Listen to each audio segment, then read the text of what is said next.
BJ and I and a woman named Kathy were talking about the future. And we said, we have a problem in 2025 or 2026 or 2027. And that is none of us are going to be here. And we're going to have the next generation of leaders leading this place. And our thought was, how do we equip that group of people so they have a better chance of winning and thriving? And we had the understanding that the company that we were thinking about in 2024 would be so different in 2030. How do we equip people to be able to lead that company, whatever it was going to look like in 2030? When you think about the leaders you're developing, how far in advance are you thinking, and how intentional are you being? I'm your host, Tim Spiker, and this is the Be Worth Following podcast. On this show, we talk with exceptional leaders, thinkers, and researchers about what actually drives effective leadership across the globe and over time. You just heard from Gary Bridgewater, CEO of Baker Group, a 100% employee-owned specialty construction contractor. Baker Group is, quote, one company with many experts, end quote. Now that's a pithy statement, but when you look at it more closely, it actually has profound implications. After all, how do you get all of those experts to work well together? It's been done through a high-trust environment that Gary and other leaders have developed within Baker. That high-trust environment has been created in part through Gary's personal relationships with other contractors, designers, clients, and coworkers. It is something Gary has been doing for over 38 years, and it has helped Baker to grow to have more than 1,000 employees. In this episode, you'll hear when Gary and his colleagues began planning for the succession of the company. You'll also hear about out-of-the-norm qualities that Baker spends meaningful time, money, and energy developing within its leaders. And you'll hear about a special day in 2031 that Gary is already looking forward to. But before all that, you get a chance to hear about the family and mentors that built the very foundation of who Gary is, that has enabled him to become the leader he is today. I probably have to start by saying I'm in the Lucky Sperm Club.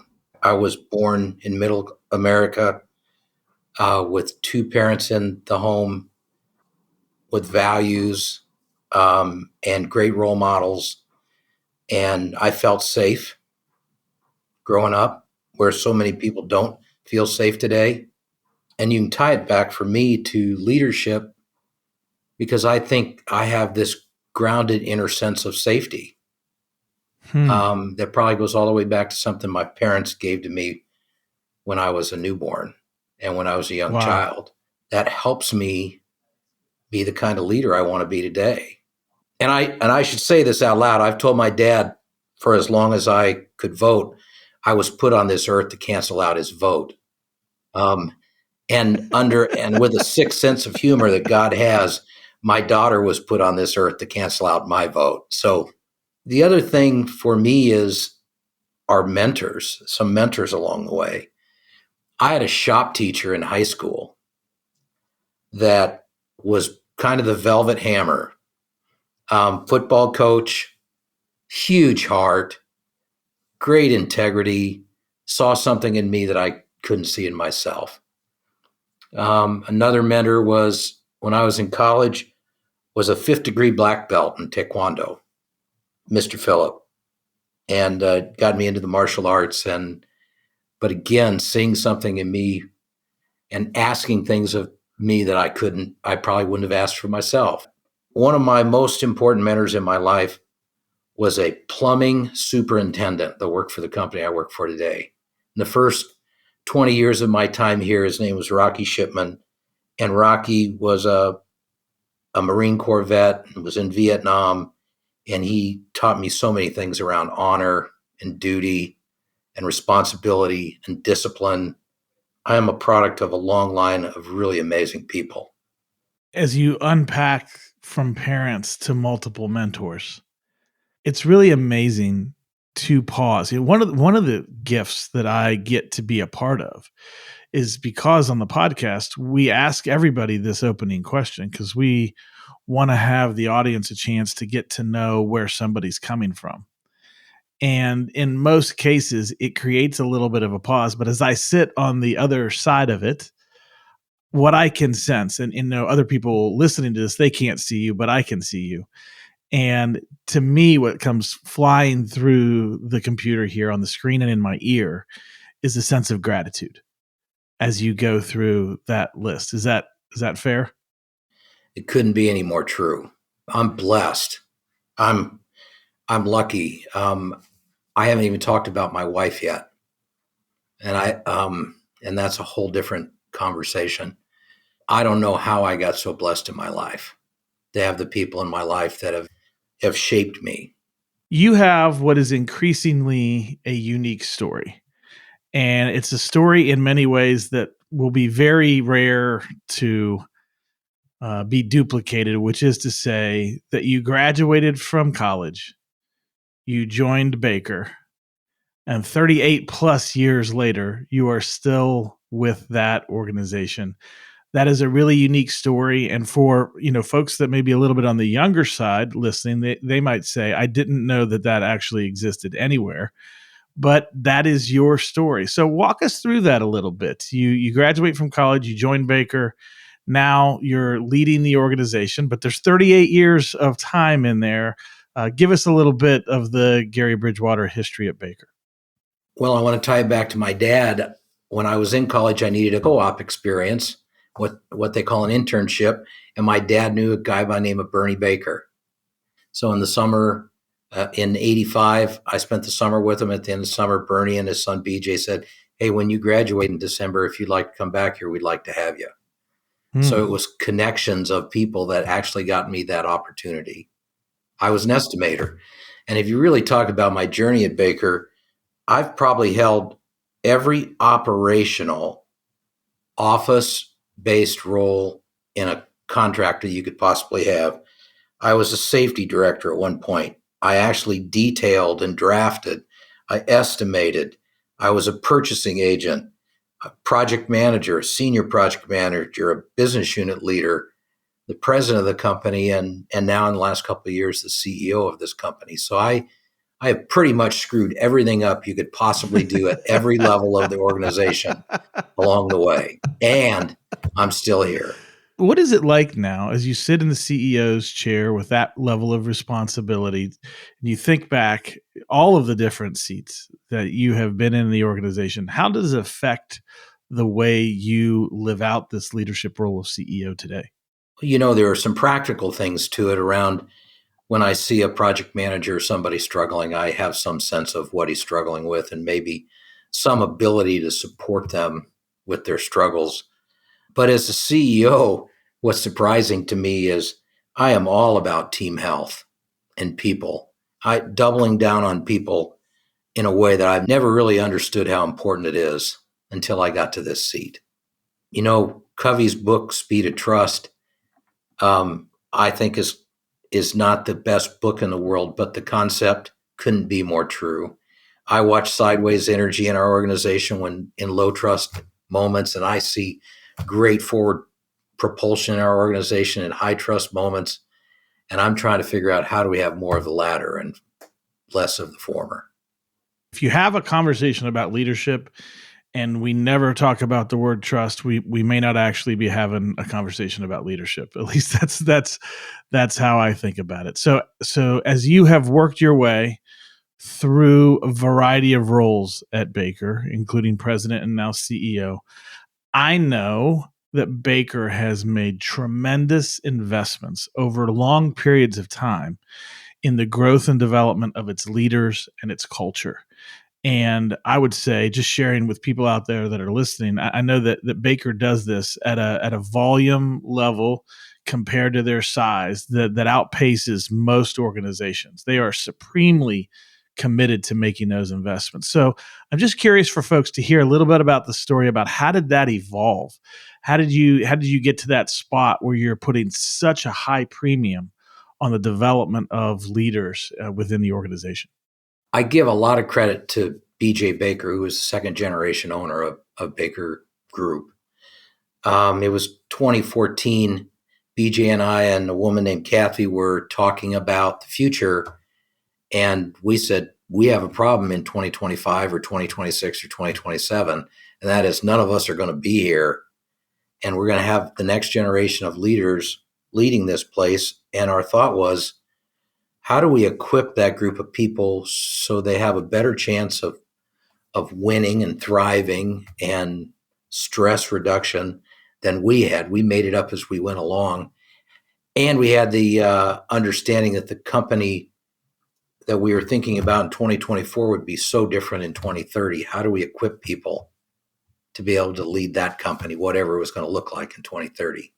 Which led us to exceptional leaders, which led us to our first class in 2015 of what we call advanced leadership development. And frankly, we didn't know what we were getting into. Kind of on faith, we thought, hey, let's spend $15,000 a person for 16 people in 2015 for their development and organizational development. And what unfolded after that is the thing that's so surprising for us. What unfolded after that is the impact of this development in people's personal lives and how they were better parents and better husbands and better fathers. And when that part of their life was healthier, it was easier for them to be healthier at work. And since 2015, we've had 5 classes of 16. Tells you how many people we've invested in. And I talk about that sideways energy that goes on in organizations. And part of the secret sauce of our organization is this group of approximately 70 to 80 people who see sideways energies going on and stop it in its tracks. So it doesn't have to be a senior leader doing it. We broaden the discipline and the awareness of what we want to be when we're at our best. So you make that initial investment and you get a result that, if I were to summarize what you said, goes perhaps beyond the scope of what you were expecting. It reached into people's personal lives, not just at work. And so now, as you look at the prospect of this isn't a one-time, $15K per person investment, but we're going to make this a continuous investment for the organization. And for those that may not be familiar with the construction industry, they are not giving away money in the construction industry. They are making you earn it, and they are making you earn it at a relatively high risk level. The things that have to go on in the construction industry in order to come out the other side with a completed project and still some profit margin, there is meaningful business risk, economic risk that goes along with that. And yet the decision is made at Baker, oh, this isn't a one-time thing. We're going to go for it. We're going to go for it over a long period of time and continually make this investment. So talk a little bit about, after you got that first taste, how was it to go ahead and say, well, we're going to make this not a one-time thing. We're going to put some money down here on a pretty regular basis. And I say money, but time, energy, mind share. It's not just a financial investment that you're making for sure. Again, it just continued to evolve. We thought, wow, this is such an amazing experience for the first 16. Who would be the next 16? What's fascinating, where those first 16, we said, are people already in leadership roles and drinking from a fire hose and could use this right now. With the second 16, there were some of those for traits. And there were 3 or 4 people that we would call talented assholes. And we said, what if we could reduce the sideways energy and the negative impact of those 3 or 4 people and channel it in a way that supports the organization better? So what happened? I can just hear the question bubbles coming out from folks that are listening. What happened with that small group of 3 to 4? One of them said, I'm out of here, and self-selected out. 2 of them became a better version of themselves. And they are both retired today, but probably the ability for them to stay here and have a great story to end their primary career, that helped. And they were a better mentor. They're a better leader here. And one of them is still hiding in place with a smile on their face. All right. I think based on that description, I might say 3/4 success rate. Is that a fair way to put that? Yeah, and even the one that you'd say is hiding in plain sight is a better version of themselves. They're just bumping up against their capacity to change their worldview. Ooh, you just opened the door, Gary. We got to go there now. Okay. You just said the magical word worldview, which plays such a pivotal role, and frankly, even referred to it a little bit earlier when you talked about your upbringing and the things that shaped you, especially as you mentioned the idea of having a safe place to be as you were growing up. But let's talk about worldview a little bit, because I don't personally bump, if I'm, walking down the street and I bump into 10 CEOs, there are not 10 CEOs that want to talk about worldview. But you just brought it into the conversation without me even bringing it up. So talk a little bit about the significance of worldview in developing leaders, and how you've seen that unfold at Baker. And maybe start with, what's your definition of worldview? Because it's a term that people have different ideas about. So let's talk about that and go from there. I'm not sure I have a great way to describe it for me, Tim. I've never actually been asked that question, but some words or some phrases come up. Generous, service to others, courage, resolve, kindness, gratitude, as we talked about earlier. I kind of say this: if I deal every day with a level of humility and looking for the humanity in other people and infusing humor into everything, a lightness into everything, I think the result for me is if I do that, I help people just be a little bit more hopeful and little bit lighter, everything that's going on in their life, to the extent that I can have an impact on someone. You listed a number of words there that I think for many of us, if we were to say, I get a chance to follow a leader who is generous, has gratitude and resolve, courage, has a mentality of service to others, even brings kindness. And oh, by the way, let's throw in some humility and humor and a perspective on humanity. All of that sounds like a leader that I would be pretty interested in following.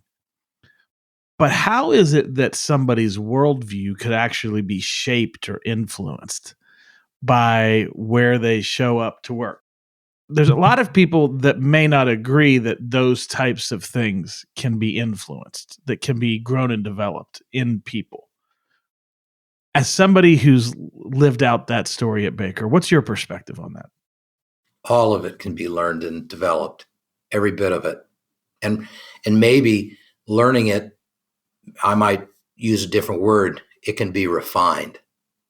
I am a product of a lifetime of, to use your language, of not being focused on others and not being internally sound.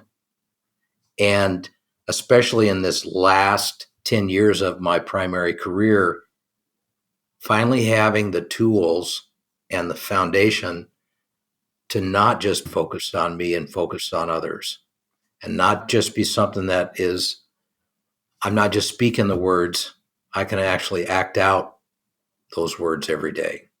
What a valuable thing to work to instill others. From your role previously as president and now as CEO, share a little bit about the process, because again, I think there's some folks who might be listening who would say, okay, Gary's saying that these really core ideas of who we can be, even down to the lenses through which we see life and work and everything, can be influenced. But how do you do that? How do you, because we know how to do the craft of the thing that we're about, whether it be we're manufacturing building materials, or we're building wind farms, or we're designing computers, whatever it is we might be doing, there's a craft to that. There's a methodology, there's a process.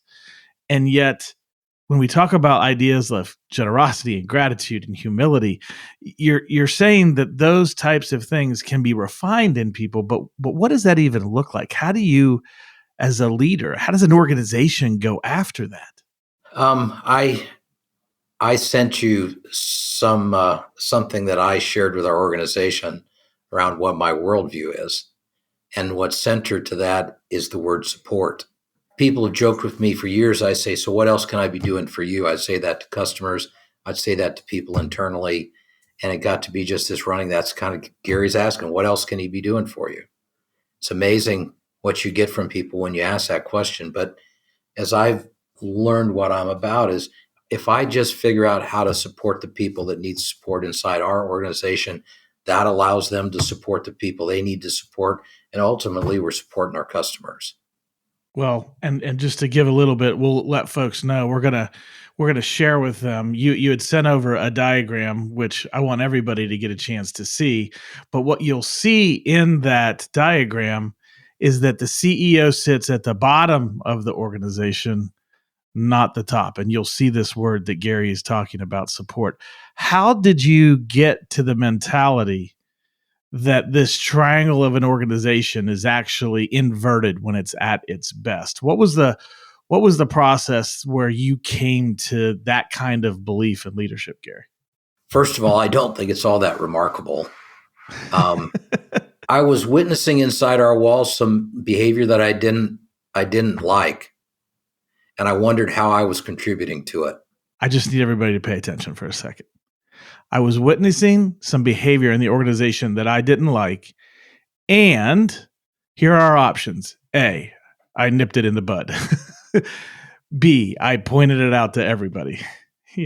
C, it was annoying, so I looked the other way. Or D, Gary's answer, I wondered how I was contributing to it. The reason I cut you off and stopped there is because it is rare and commendable that that's the first question you would start with, because all of the other things I just said are options, maybe not the look the other way part, but the other things are things that leaders can do.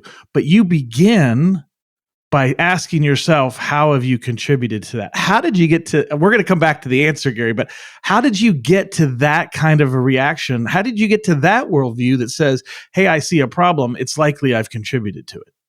It's ownership. It's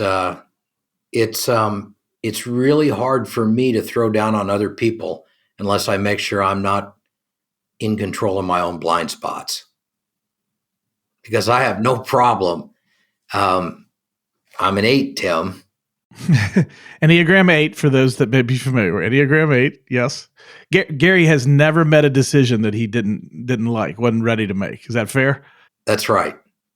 But as I get older and wiser, I realize there's so many blind spots that I have that I better get really clear with myself of how I'm either contributing positively or negatively to stuff. So I thought, I'm just going to write down what it looks like for me when I'm at my best. Really, when I shared this with the organization, I said, I need to have you hold me accountable to this. And when you don't see it, call me out. And I'm going to invite the rest of you into the same style of leadership. And I gave all kinds of evidence of how it already exists here when we're having a good day, and evidence when it doesn't show up when we're having a bad day. Did it feel risky in that moment to invite people to hold you accountable, to be, aligned to this, supportive CEO, generous, humble, all the words that we've been talking about? Did that feel like a risk to ask them to hold you accountable to that? The risk is that they won't enter into it with me because of my position. That's the risk. I need to be safe enough as a human being that they walk up to me and say, hey, why'd you do this? So I'm working on being the safest version of myself. So no, it's not a risk at all in the way you intended it. So the fact that Baker operates in the construction space is helpful, I think, in this conversation, because this is an industry that has a reputation of having a pretty hard edge on it. You think about kind of the history of all kinds of different things, whether it's the conditions in which the work gets done, or when you think about going hard bid into the market and how do we squeeze, how do we squeeze 1% out of this job, which sometimes is a conversation you end up in. But to talk about this kind of leadership in an industry that for most of its history was extraordinarily accepting of, some version of a baseball bat being, and I mean that metaphorically, being, the primary leverage tool from a leadership standpoint. How is it, as you think about, who your competitors are, other organizations that haven't gotten better in this way and maybe play by traditional perspectives around construction. Talk a little bit about that, because you're leading in this way in an industry that is not traditionally pulled in that direction. I'm lucky because BJ before me was a very kind, very straightforward leader that would give everybody the benefit of the doubt. So this is nothing new for our organization. I would tell you what I'm doing as the next leader after BJ is just taking some of the really cool traits of BJ and saying them more out loud, and setting a stronger tone about this is where we're headed as a team. I can't speak to the past. I was here in '85, so I know exactly what you mean. Because in 1985, all the leaders were from World War II, and the command and control structure was in place everywhere. But I have sensed, and I have felt with us for the last 15 years, it doesn't work. The language you might use with your kids, do it because I said so, that hasn't worked inside our walls. It probably hasn't worked for 20 years, if we're really honest with ourselves. And so, I have this on my wall. If somebody's doing something I don't understand, or if somebody's doing something that doesn't make any sense to me, there must be something I don't understand. I need to get curious. And so, getting really curious about what's going on around here. And a lot of people don't understand the decisions being made. Instead of saying, well, that's what we did, so just deal with it, wander into it, and educate people and talk about it. And this is why we're doing what we're doing. What else should we be doing? We need to create 50 CEOs around here. If we had 50 people that operated like the CEO, I can't imagine what we could do for customers and for our own bottom line.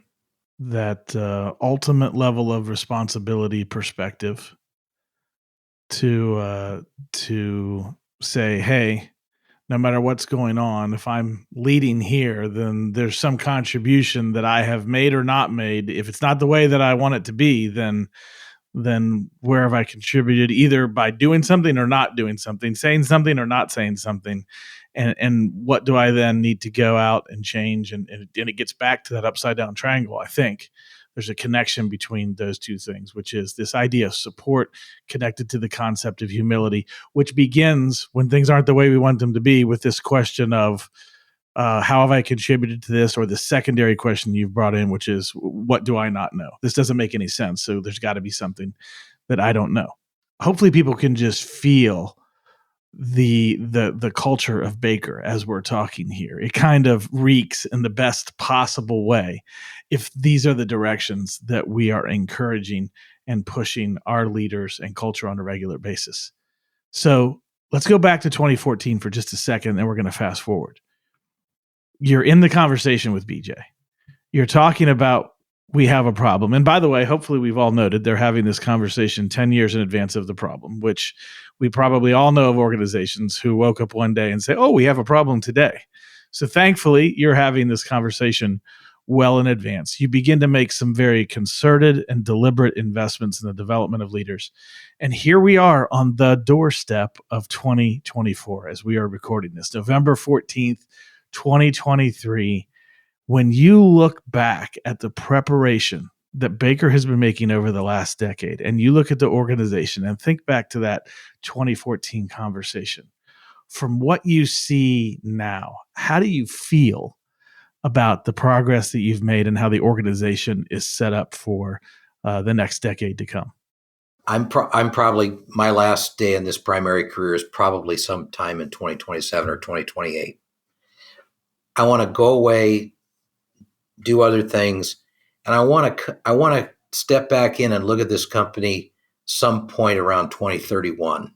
I just pick a date and time, and I actually want to have a twinge of jealousy about how good they're doing. I want to feel like, wow, they did this without me, and I want to feel jealous about that, and it be almost this human frailty about that. And when I have that emotion, I'll know we did something right. When you evaluate, kind of, you look at that a continuum between 2014 and this hope of jealousy in 2031, and you're like, okay, where are we on that continuum here in 2024? Does it look like it's on track to you? It is. The next CEO's already been identified. It's an internal candidate, and we've communicated to the whole organization, even though it's 3 or 4 years away. And I can tell you with almost 100% certainty, I know who the CEO will be after that in 2035.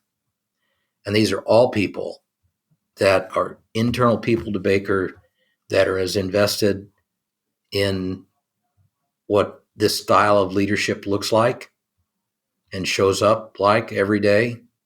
So, Tim, I can tell you with almost total certainty, unless health issues get in the way or somebody wins the lottery, I can tell you who the CEO of this company will be for the next 20 years. That's how confident I am.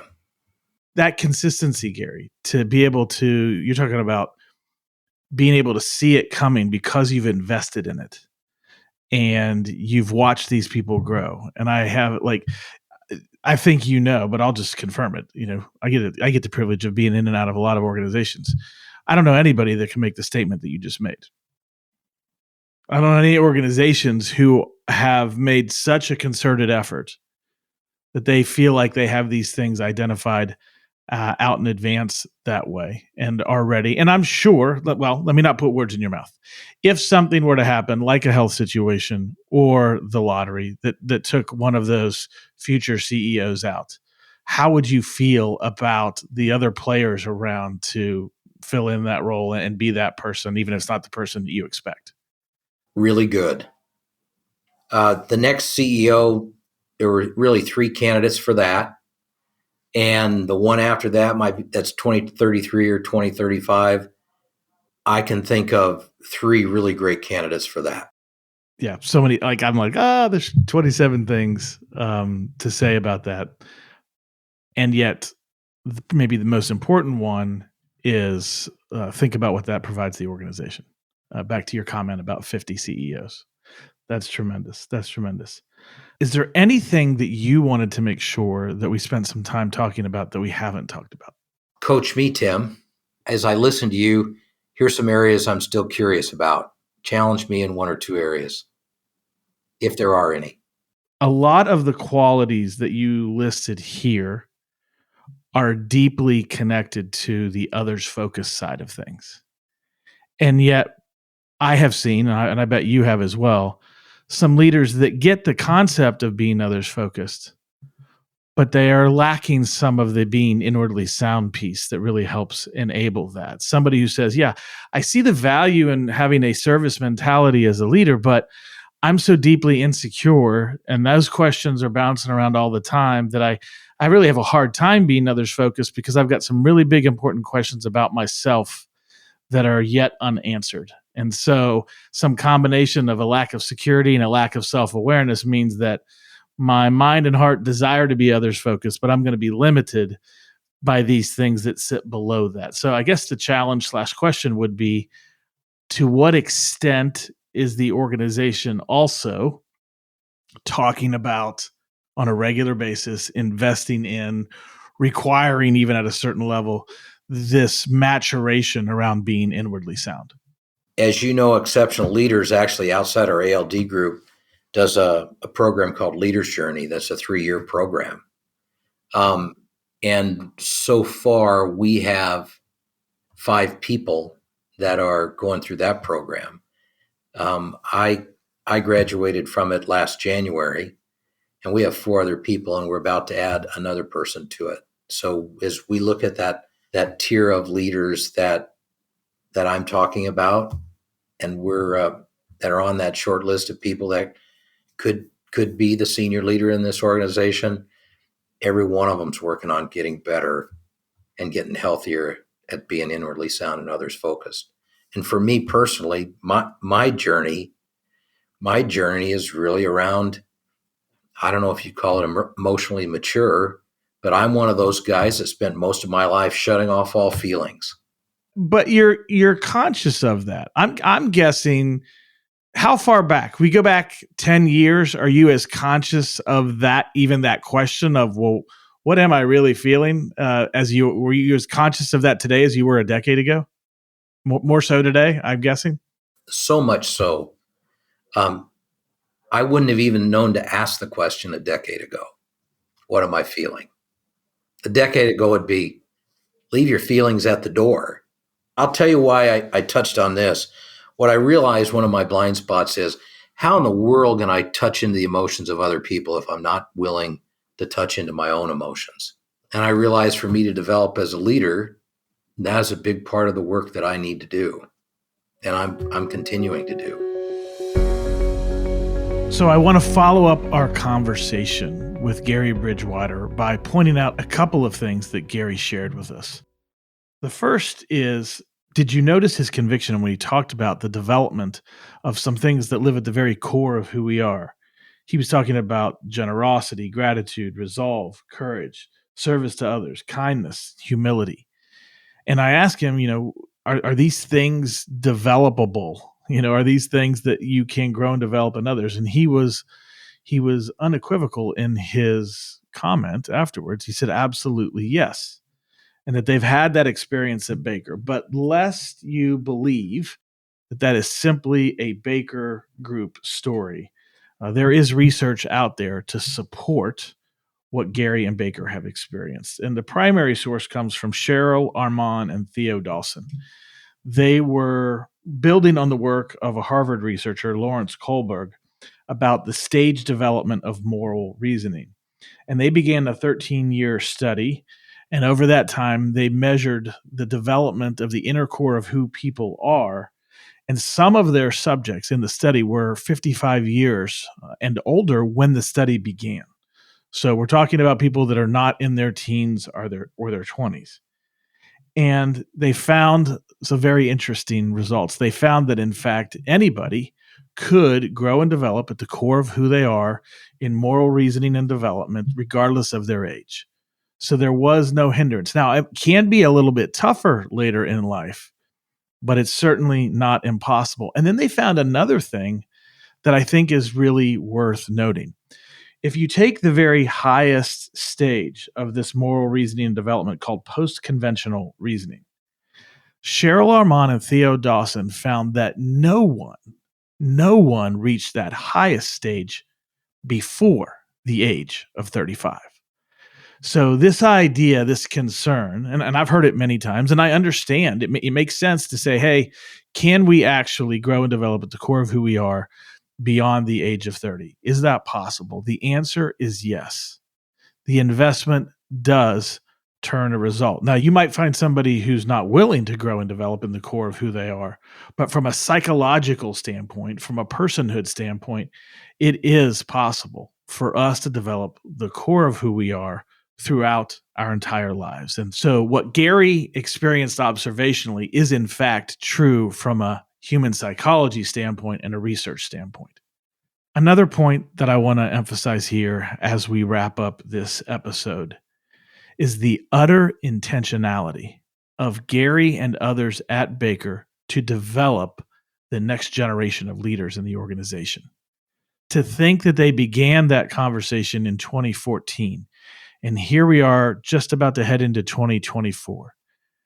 The idea that they're planning ahead like that and then doing something about it. And see, that's the thing. We could get together. We could have an hours long conversation about wouldn't it be great if, or shouldn't we, and then not do anything.